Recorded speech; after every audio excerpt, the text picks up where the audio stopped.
Salut tout le monde, toujours sur la mer des monstres, Percy Jackson. On est au chapitre 6, des pigeons démons nous attaquent. On est à 24% du livre et j'ai vu que ce chapitre était long et du coup ça fait pas mal de pages et je pense que je lirai que celui-là dans cette vidéo. Comme la vidéo dernière, j'ai l'impression que dans ce tome les chapitres sont hyper longs. En tout cas, ceux-ci sont hyper longs, pourtant le livre en tout est un peu moins long normalement. Donc je pense que les chapitres sont pas équilibrés, on va dire. Donc voilà, je ferai que le chapitre 6 dans cette vidéo. Et je pense que ça sera de même pour le prochain chapitre qui va être long aussi. Donc c'est parti. Je vais essayer de faire des vidéos de 40 minutes. Donc normalement ce chapitre là va faire largement 40 minutes.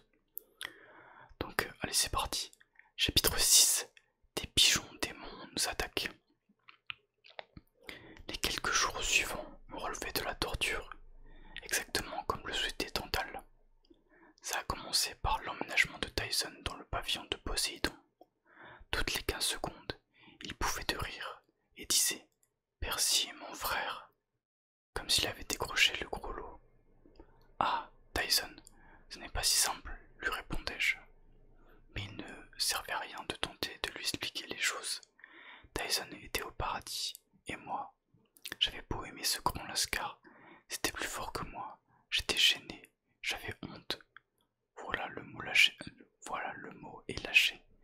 Mon père, le tout-puissant Poséidon, avait fait les yeux doux à un esprit de la nature quelconque. Et Tyson était le fruit de cette tocade. J'avais lu les mythes sur les cyclopes, bien sûr, je me souvenais même que c'était souvent les enfants de Poséidon, mais je n'avais jamais vraiment fait le rapprochement, jamais intégré l'idée que cela en faisait ma famille. Jusqu'au moment où Tyson est venu vivre avec moi, occupant le lit d'à côté. Ensuite, il y avait les commentaires des autres pensionnaires. Soudain, je n'étais plus Percy Jackson, le gars super cool qui avait su retrouver l'éclair de Zeus l'été dernier. J'étais devenu Percy Jackson, le pauvre autocar qui avait l'horrible monstre pour frère. Ce n'est pas mon vrai frère, protestai-je, quand Tyson n'était pas dans les parages. C'est plutôt un demi-frère, de la branche monstrueuse de la famille, un peu comme un demi-frère, issu de Germain, un truc comme ça. Mais je ne convainquais personne, je dois l'avouer, j'en voulais à mon père.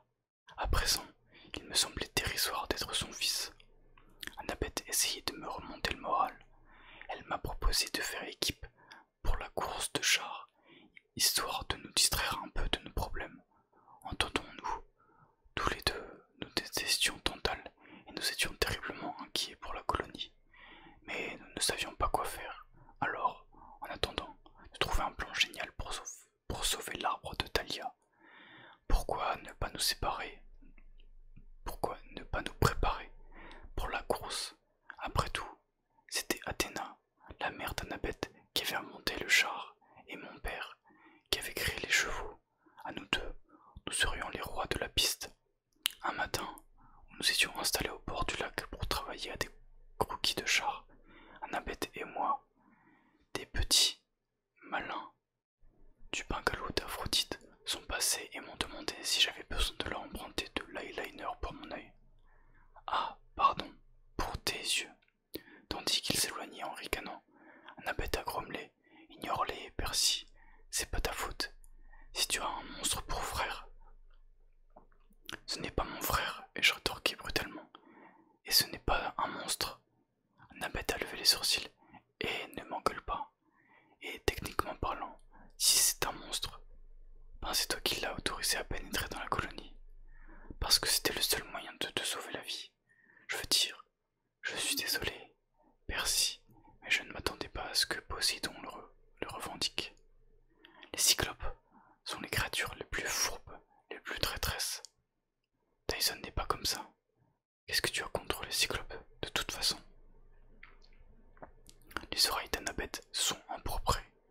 J'ai eu le sentiment qu'elle me cachait quelque chose de grave. Laisse tomber. Bon, pour les yeux de ce char. Tu le traites comme si c'était une créature abominable. Il m'a sauvé la vie, je te signale. Annabeth a jeté son crayon par terre et s'est levée. Alors, c'est peut-être avec lui que tu devrais dessiner un char. Peut-être. Très bien, très bien. Annabeth est partie comme une furie, me laissant encore plus abattu qu'avant. Les jours suivants, je me suis efforcé de ne pas penser à mes soucis. Silena Beauregard, une des filles les plus sympas du bungalow d'Aphrodite, m'a donné mon premier cours d'équitation à dos de Pégase. Elle m'a expliqué qu'il n'y avait qu'un seul cheval ailé immortel du nom de Pégase, et qu'il parcourait toujours librement les cieux. Néanmoins, il avait engendré beaucoup d'enfants au fil des siècles, aucun aussi rapide ni héroïque que lui, mais qui portaient tous son nom. Étant le fils du dieu de la mer, j'étais toujours réticent à prendre la voie des airs. Mon père était en rivalité avec Zeus. Aussi évitais-je, dans la mesure du possible, de pénétrer dans le domaine du Seigneur du ciel. Mais chevaucher un cheval ailé était différent. Je n'éprouvais pas la même tension qu'à bord d'un avion. Peut-être était-ce parce que mon père avait créé les chevaux à partir de l'écume de la mer, ce qui devait placer les Pégases sur une sorte de terrain neutre. Je comprenais leurs pensées. Je n'étais pas si surpris. Je n'étais pas surpris si ma monture partait au galop au-dessus des cimes des arbres, ni si elle pourchassait un vol de mouettes dans un nuage. Le problème, c'était que Tyson voulait chevaucher les Dada poulets, lui aussi, mais les Pégases devenaient ombrageux chaque fois qu'ils s'approchaient d'eux. J'avais beau leur dire par télépathie que Tyson ne leur ferait pas de mal, ils ne me croyaient pas, ce qui faisait pleurer Tyson.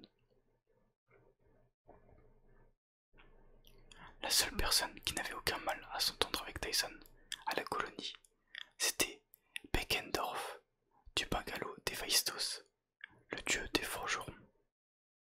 Avait toujours travaillé avec des cyclopes dans ses forges. Beckendorf emmenait donc Tyson à l'arsenal avec lui pour lui enseigner le travail du métal. Il disait qu'il lui apprendrait à fabriquer des objets magiques, comme un maître en un rien de temps. Après le déjeuner, j'allais m'entraîner dans l'arène avec les Apollons. Le duel à l'épée avait toujours été mon fort. Les gens disaient que j'étais la meilleure lame que la colonie ait connue depuis un siècle. À part peut-être Luc, on me comparait toujours à Luc. Je n'avais pas de mal à battre les Apollons. J'aurais dû m'entraîner avec les Arès et les Athéna, dans la mesure où c'étaient les plus forts à l'épée de la colonie.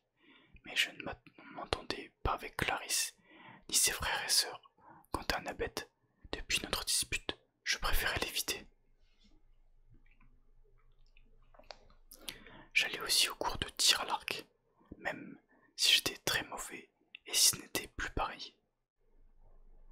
Sans Chiron comme instructeur, en artisanat j'ai commencé un buste de Poséidon en marbre. Mais au bout d'un moment, voyant qu'il se mettait à ressembler à Sylvester Stallone, je l'ai détruit. Je gravissais régulièrement le mur d'escalade en mode lave et tremblement de terre. Et le soir, j'assurais un tour de patrouille frontalière. Tantal avait eu beau nous exhorter à laisser tomber nos velléités de protéger la colonie. Certains d'entre nous avaient continué à patrouiller discrètement, en planifiant des tours de garde dans les moments libres. Je m'asseyais au sommet de la colline des Sans-Mêlés et j'observais les dryades qui venaient chanter pour l'arbre agonisant. Des satyres jouaient des mélodies magiques de la nature sur leur flûte de pan et, pendant quelques instants, les aiguilles du pin semblaient reprendre de la vigueur. Les fleurs de la colline dégageaient un parfum plus doux. L'herbe reverdissait, mais dès que cessait la musique, la maladie envahissait l'air à nouveau. La colline semblait entièrement contaminée par le poison qui s'était enfoncé dans la racine de l'arbre. plus je passais de temps à mon poste, plus ma colère croissait. Ces ravages étaient l'œuvre de Luc. Je me souvenais de son sourire narquois, de la cicatrice de griffes de dragon qui barrait son visage. Il avait fait semblant d'être mon ami, alors que, dès le départ, c'était le serviteur numéro 1 de Chronos. J'ai ouvert la main. La trace de la blessure que Luc m'avait infligée s'estompait, mais je la distinguais encore. Un astérisque blanc fait par le dard de son scorpion de l'abîme. J'ai repensé ce que Luc m'avait dit, juste avant d'essayer de me tuer. Au revoir, Percy, un nouvel âge d'or arrive, et tu n'en feras pas partie. La nuit, je continuais de rêver de Grover. Parfois, j'entendais sa voix bribe. Rien de plus. Une fois, je l'ai entendu dire « Elle est là ». Une autre fois, « Il aime les moutons ». J'avais bien envisagé de raconter mes rêves à Annabeth, mais je me serais senti ridicule. Vous me voyez lui répéter « Il aime les moutons ». Elle m'aurait pris pour un dingue. La veille de la course, Tyson et moi avons fini notre char. Il avait vraiment un look d'enfer. Tyson avait fabriqué tous les éléments en métal aux forges de l'arsenal. Quant à moi, j'avais poncé le bois et assemblé les différentes parties du char. Il était bleu et blanc, avec un motif de vague sur les côtés et un trident peint sur le devant. Après tant de travail, il n'était que justice que Tyson monte sur le char avec moi pour la course, mais je savais que ça ne plairait pas aux chevaux et que le poids supplémentaire qu'il représentait nous ralentirait. Au moment où nous allions nous coucher, Tyson m'a demandé « T'es fâché ?» Je me suis rendu compte que j'avais fait la grimace. Non, et j'ai répondu « Je suis pas fâché ». Il s'est allongé dans le noir et il est resté sans rien dire. Il était trop grand pour son lit et quand il remontait ses couvertures, ses pieds dépassaient au bout. « Je suis un monstre », a-t-il déclaré. « Ne dis pas ça. »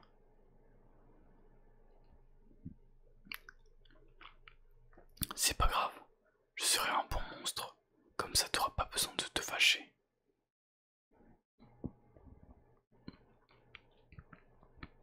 Je n'ai pas su quoi dire.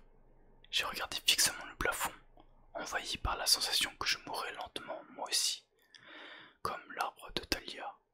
C'est juste que je n'avais jamais eu de demi-frère avant. J'ai essayé d'empêcher ma voix de se briser. C'est complètement nouveau pour moi. Et puis, je me fais du souci pour la colonie. Et puis, j'ai cet autre ami Grover. Il se peut qu'il soit en danger. J'ai constamment l'impression que je dois faire quelque chose pour le secourir. Mais je ne sais pas quoi. Tyson n'a rien ajouté. Excuse-moi, et je poursuivis. Ce n'est pas ta faute. J'en veux à Poséidon. On croirait qu'il veut m'embarrasser, comme s'il essayait de nous comparer, tous les deux. Je ne comprends pas pourquoi. J'ai entendu un grondement grave. Tyson ronflait. Bonne nuit, grand Lascar, et je soupirai. Et j'ai fermé les yeux à mon tour. Dans mon rêve, Grover portait une robe de mariée. Elle ne lui allait pas très bien. Elle était trop longue et le bas était couvert de boue séchée. Le décolleté lui glissait sur les épaules. Un voile en lambeaux couvrait son visage. Il était debout, dans une grotte sombre et humide, éclairée seulement par des torches. Il avait un lit de camp dans un coin, et un métier à tisser à l'ancienne dans l'autre, avec une longueur de tissu blanc à moitié confectionné sur le bâti. Et Grover avait les yeux braqués sur moi, comme si j'étais une émission de télé qui l'attendait. Loué sous les dieux, a-t-il clapi. Tu m'entends? Moi du rêve a tardé à répondre. J'étais encore occupé à regarder autour de moi, à remarquer la voûte de stalactites, l'âcre odeur de moutons et de chèvres, les grondements et les prêlements qui semblaient provenir de derrière un rocher gros, comme un réfrigérateur qui bloquait l'unique sortie de la grotte.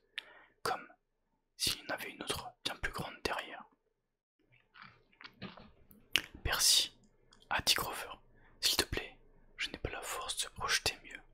Il faut que tu m'entendes. Je t'entends. Qu'est-ce qui se passe, Grover? Une voix monstrueuse a retenti derrière le rocher. Tu es prête, ma puce en sucre? Grover a tressailli. D'une voix de fausset, il a répondu. Pas tout à fait, mon chéri, encore quelques jours. Et ça ne fait pas qu'1 jour déjà. Non, non, non, chéri, seulement 5. Ça me laisse encore 12 jours. Le monstre s'est tué. Peut-être essayait-il de faire le calcul. Il devait être encore plus mauvais que moi en arithmétique, car il a fini par dire bon, d'accord, mais dépêche-toi, j'ai hâte de voir ce qu'il y a sous ce voile. Et Grover s'est retourné vers moi. Il faut que tu m'aides, le temps est compté. Je suis prisonnier dans cette grotte, sur une île en pleine mer. Où ça? Je ne sais pas exactement. Je suis allé en Floride et j'ai tourné à gauche. Quoi? Comment as-tu? C'est un piège. Voilà pourquoi aucun satyre n'est jamais revenu de cette quête. C'est un berger, Percy. Et il a sa magie naturelle est si forte qu'elle dégage exactement la même odeur que le grand dieu Pan. Les satyres viennent ici en croyant avoir trouvé Pan, et ils se font prendre au piège et dévorer par Polyphème. Poly qui? Le cyclope. S'est écrié Grover, exaspéré. Je lui ai presque échappé. Je suis arrivé jusqu'à Sainte-Augustine. Mais il t'a suivi, ai-je dit, me souvenant de mon premier rêve, et il t'a débusqué dans une boutique de robes de mariée. Oui, c'est ça. Mon premier lien d'empathie a donc marché. Tu vois, je ne dois être encore une fille qu'à cette robe de mariée. Je ne dois être encore en vie qu'à cette robe de mariée. Il trouve que je sens bon. Mais j'ai prétendu que c'était juste à cause de mon parfum au musée. Musc de chèvre. Heureusement, il n'y voit pas très bien. Son œil est encore à moitié aveugle depuis la dernière fois où quelqu'un le lui a crevé. Mais il va finir par comprendre ce que je suis vraiment. Il m'a donné 15 jours pour finir la traîne de la robe et il commence à s'impatienter. Attends une seconde. Ce cyclope te prend? Oui, j'ai mis Grover. Il me prend pour une dame cyclope et il veut m'épouser. Dans d'autres circonstances, j'aurais peut-être éclaté de rire, mais la voix de Grover était on ne peut plus sérieuse. Il tremblait de peur. Je vais venir te sauver, ai-je promis. Ai-je promis? Où es-tu? Dans la mer des monstres, bien sûr. La mer des quoi? Je t'ai dit, je ne sais pas où exactement. Et Percy, écoute, je suis vraiment désolé, mais ce lien d'empathie, je n'avais pas le choix. Nos émotions sont en phase désormais. Si je meurs, ne me dis pas, je mourrai moi aussi. Enfin, peut-être pas. Tu pourrais me survivre plusieurs années à l'état de légumes. Mais si tu pouvais me tirer d'ici, ce serait nettement mieux. À table, ma choupinette, a donné le monstre. C'est l'heure du dîner. Miam miam. Le bon rôti de mouton. Il faut que j'y aille, a gémi Grover. Fais vite. Attends, tu as dit qu'il. Qu'il là. De quoi parlais-tu? Mais la voix de Grover baissait déjà. Fais de beaux rêves. Ne me laisse pas mourir. Le rêve a pris fin et je me suis réveillé en sursaut. C'était le petit matin. Tyson était penché au-dessus de mon lit, me regardant avec inquiétude de son grand œil marron. Ça va? A-t-il demandé. Sa voix m'a fait tressaillir, car elle était presque identique à celle du monstre de mon rêve. Le matin de la course, il faisait chaud et humide. Une épaisse nappe de brouillard couvrait le sol, comme la vapeur dans un sauna. Des millions d'oiseaux perchaient dans les arbres, de gros pigeons gris et blancs, mais ils ne roucoulaient pas comme des pigeons ordinaires. Ils émettaient des cris stridents et métalliques qui me faisaient penser aux impulsions l'impulsion d'un sonar. La piste avait été construite dans un champ herbu entre le terrain de tir à l'arc et le bois. Les Héphaïstos avaient fait appel aux taureaux de bronze, parfaitement dociles depuis qu'ils s'étaient fait défoncer le crâne, pour dégager une piste ovale en quelques minutes. Il y avait des rangées de gratins en pierre pour les spectateurs, Tantale, les satyres, quelques dryades et tous les pensionnaires qui ne participaient pas à la course. Monsieur D n'était pas là, il ne se levait jamais avant 10 heures. Bon, a annoncé Tantale, tandis que les équipes s'assemblaient.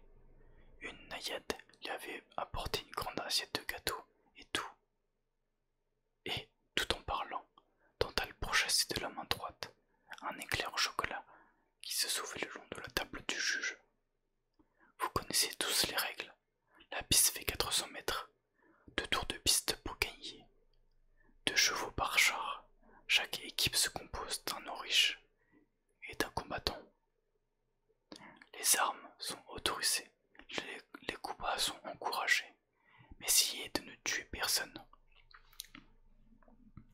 Tantale nous a souri à tous comme si nous étions une bande de vilains garnements.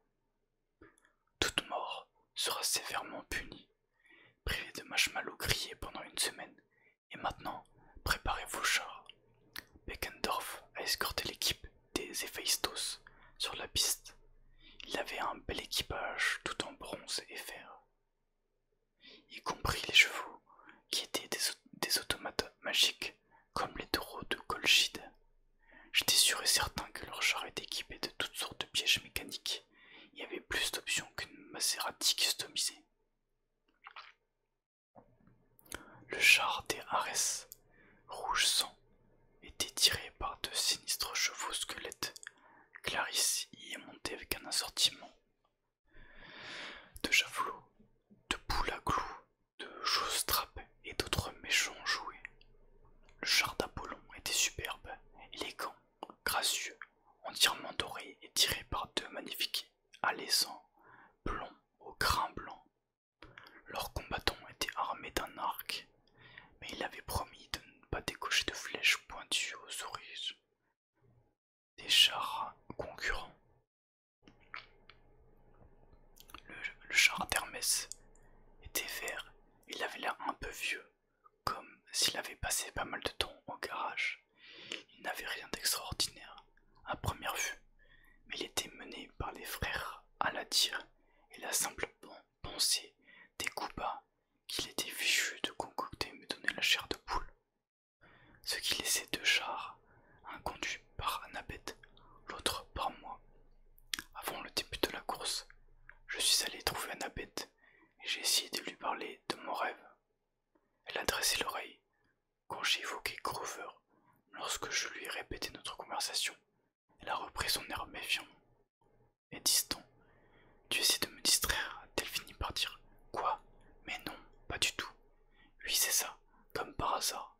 Grover aurait trouvé l'unique chose qui puisse sauver la colonie. Qu'est-ce que tu veux dire? Annabeth m'a regardé en roulant des yeux. Retourne à ton char, Percy. Je n'invente pas. Il est en danger, Annabeth. Elle a hésité. Je voyais bien qu'elle s'efforçait de jauger si elle pouvait me faire confiance ou non. Nous avions beau nous disputer de temps à autre, nous avions traversé de sacrées épreuves ensemble, et je savais que le sort de Grover lui tenait à cœur. Percy, c'est très difficile de créer un lien d'empathie. Tu sais, le plus probable, c'est que tu aies rêvé. L'oracle, ai-je dit, nous devons consulter l'oracle. Annabeth a froncé les sourcils. L'été dernier, avant ma quête, j'avais rendu visite à cet étrange esprit qui réside dans le grenier de la grande maison, et il m'avait fait une prophétie qui s'était réalisée de diverses façons que je n'aurais jamais imaginées. L'expérience m'avait bouleversé. Pendant des mois, Annabeth savait que je ne suggérais pas d'y retourner si je n'avais pas un motif terriblement sérieux de le faire. Alors qu'elle allait répondre, la conque a retenti. Oh riche, a crié Tantale, à vos marques. On en reparlera tout à l'heure, m'a soufflé Annabeth, après ma victoire.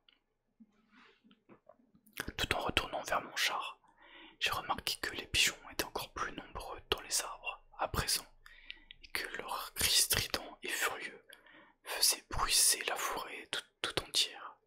Les autres n'avaient pas l'air de leur prêter beaucoup d'attention, mais moi, ils me donnaient la chair de poule. Leur bec avait un éclat anormal, leurs yeux semblaient briller plus fort que ceux des autres oiseaux. Tyson avait du mal à maîtriser les chevaux de notre attelage, et j'ai dû leur parler longuement pour les calmer.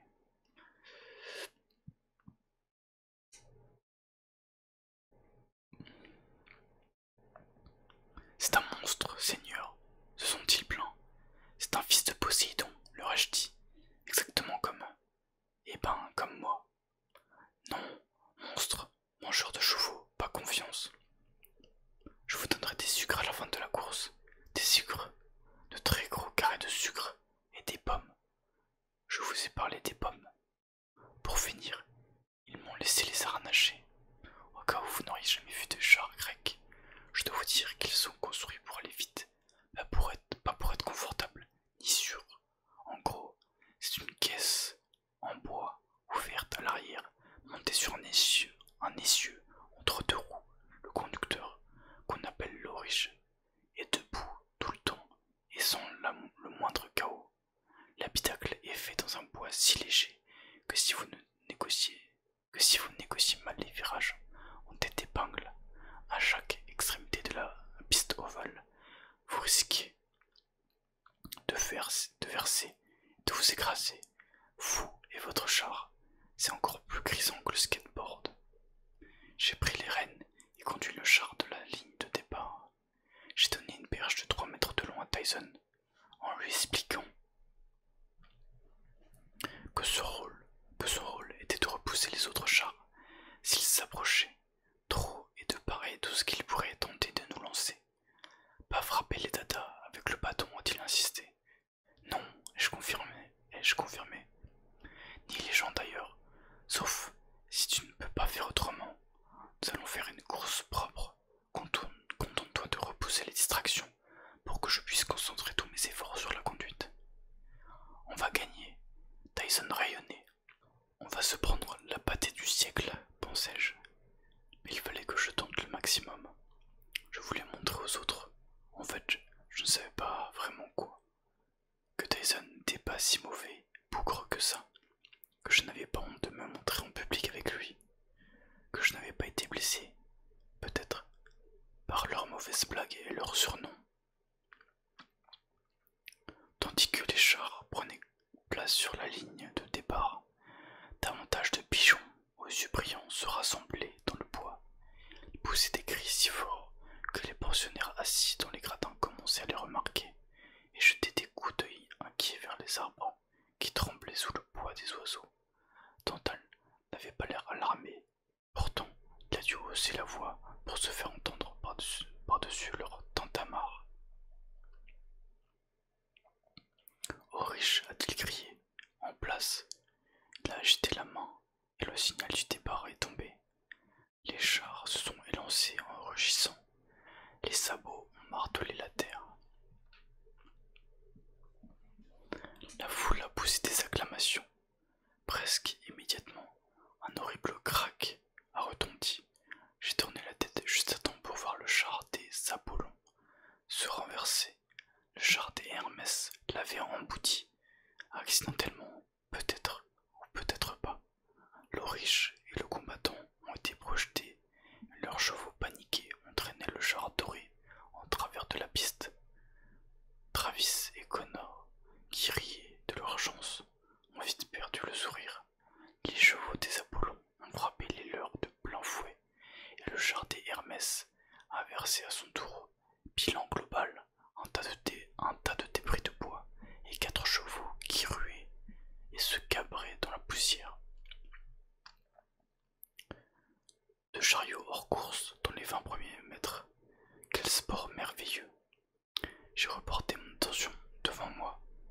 Nous avions une bonne vitesse et prenions de l'avance sur les Ares. Mais le char d'Annabeth était loin devant nous. Elle entamait déjà son virage autour du premier poteau et son combattant brandissant son javelot avec un sourire triomphant, nous a crié ciao. Le char des Héphaïstos gagnait du terrain, lui aussi, appuyé sur un bouton et un panneau a coulissé sur le bord de son char. Désolé, Percy, a-t-il hurlé. 3 jeux de boules et de chaînes ont fusé droit vers nos roues. Notre char aurait été réduit en miettes si Tyson ne les avait pas déviés d'un rapide coup de perche. Il a ensuite poussé brutalement le char des Héphaïstos, qui est parti valdinguer dans le décor, tandis que nous repartions sur notre lancée. Bien joué, Tyson, ai-je crié. Oiseau. Quoi? Nous foncions à une telle vitesse qu'il était difficile d'entendre et de voir quoi que ce soit distinctement. Mais Tyson a pointé du doigt vers le bois, et j'ai vu ce qui l'inquiétait. Les pigeons avaient quitté les arbres, ils volaient en spirale comme une énorme tornade, se rapprochant de la piste. Pas de souci, me suis-je dit, ce ne sont jamais que des pigeons. J'essayais de me concentrer sur la course. Nous avons pris notre premier virage dans un crissement de roues. Notre char a failli verser, mais nous n'étions plus qu'à 3 mètres d'Annabeth. Si seulement j'arrivais à me rapprocher encore un peu de son char, Tyson pourrait jouer de sa perche. Le combattant d'Annabeth avait perdu son sourire. Il a sorti un javelot de son assortiment d'armes et l'a pointé vers moi. Il allait le lancer quand nous avons entendu les hurlements. Les pigeons avaient fait masse par milliers. Ils fondaient sur les spectateurs, dans les gradins et attaquaient les autres chars.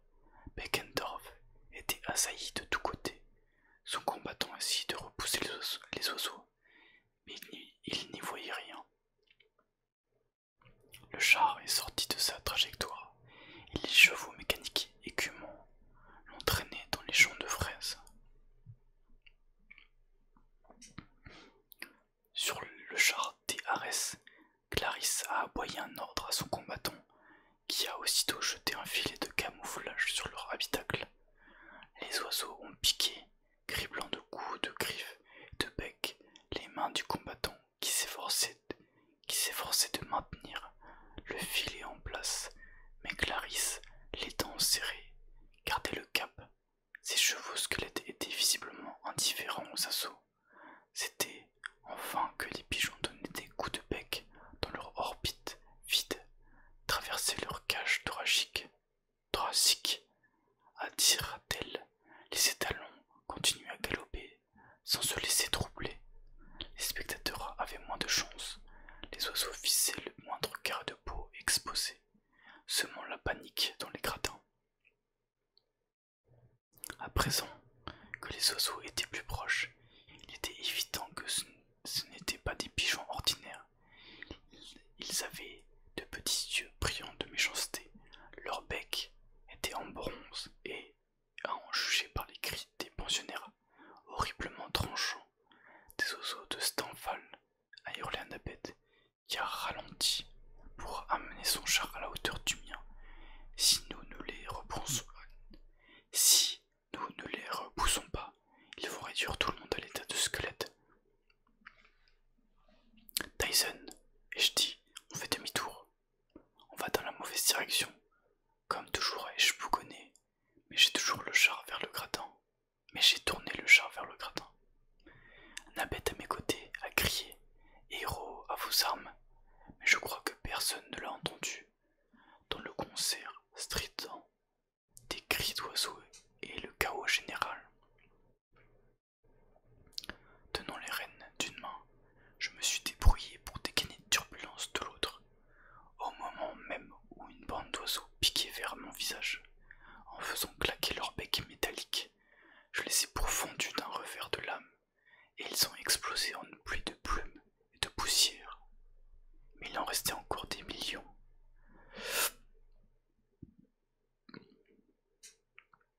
L'un d'eux m'a attaqué dans le dos, et j'ai failli tomber de mon char.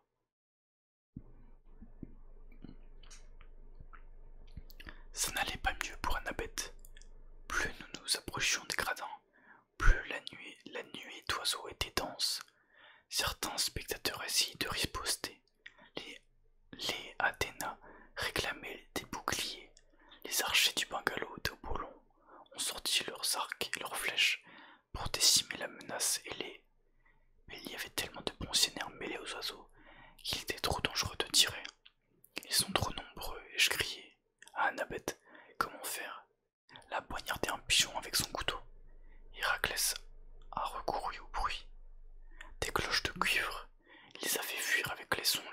plus discordant qu'il ait pu.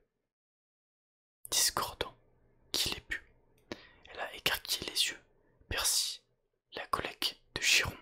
J'ai tout de suite pigé. Tu crois que ça marchera? Elle a tendu les rênes à son combattant et sauté de son char au mien comme si c'était la chose la plus facile du monde. Filons à la grande maison. C'est notre seule chance. Clarisse venait juste de franchir la ligne d'arrivée. Sans la moindre concurrence, elle avait l'air de mesurer enfin, pour la première fois, la gravité de l'attaque des oiseaux. Quand elle nous a vu passer, elle a crié « Vous fuyez! C'est ici le combat, espèce de lâche !» Sur ces mots, elle a dégainé son épée et s'est élancée vers les gradins. J'ai poussé mes chevaux au galop, le char a traversé en cahotant les champs de fraises, puis le terrain de volleyball, pour s'arrêter avec une embardée devant la grande maison. Avec Annabeth, j'ai foncé à l'intérieur et traversé le hall à toutes jambes jusqu'à l'appartement de Chiron. Son lecteur de CD portable était toujours sur la table de chevet, de même que ses CD préférés. J'ai pris le plus répugnant que j'ai pu trouver. Annabeth a attrapé le lecteur et nous sommes ressortis ensemble en courant. Sur la piste, les chariots flambaient, des pensionnaires blessés couraient en tous sens, sous les coups de bec des oiseaux qui arrachaient leurs vêtements par lambeaux et leurs cheveux par plaques. Tantale, lui, pour chasser des viennoiseries dans les gradins en criant de temps en temps « Ne vous inquiétez pas, j'ai la situation en main ». Nous nous sommes arrêtés devant la ligne d'arrivée. Annabeth a chargé le CD dans le lecteur. J'ai prié pour que les piles ne soient pas à plat. J'ai appuyé sur le bouton et lancé le disque préféré de Chiron. Les plus beaux succès de Dean Martin. Soudain, l'air a résonné de violon et de roucoulade en italien. Les pigeons démons ont perdu la tête. Ils se sont mis à décrire des cercles, à se rentrer les uns dans les autres, comme s'ils voulaient se faire éclater la cervelle. Puis, brusquement, ils ont abandonné la piste et se sont élevés dans le ciel en une seule immense vague sombre. Archer, à vous de jouer, a crié Annabeth. Maintenant que les cibles étaient dégagées, les archers d'Apollon ont réalisé un sans faute. Ils arrivaient pour la plupart à décocher 5 ou 6 flèches d'un coup. En quelques minutes, le sol s'est couvert de corps de pigeons au bec de bronze, tandis que les survivants dessinaient une lointaine traînée de fumée à l'horizon. La colonie était sauvée, mais le champ de bataille n'était pas beau à voir. La plupart des chars avaient été complètement détruits. Presque tout le monde était blessé et saigné à cause des multiples coups de bec reçus. Les Aphrodite poussaient des cris parce que leur coiffure était défaite et leurs vêtements souillés par les fientes. Bravo, s'est écrié Tantale. Mais ce n'était pas moi qu'il regardait, ni Annabeth. Nous avons notre premier vainqueur. Il s'est dirigé vers la ligne d'arrivée et a décerné les lauriers d'or de la course à Clarisse, qui le regardait avec stupéfaction. Puis il s'est tourné vers moi en souriant. Et maintenant, punissons les fauteurs de troubles qui ont perturbé la course. Et voilà, c'est la fin du chapitre. C'est un petit peu étrange la fin, mais bon. On est à 31% du livre. J'ai bien aimé ce chapitre. Bon, il est un petit peu long, mais ça fait exactement 40 minutes. Donc je vais arrêter ici. J'espère que ça vous a plu. Et je vous dis à la prochaine.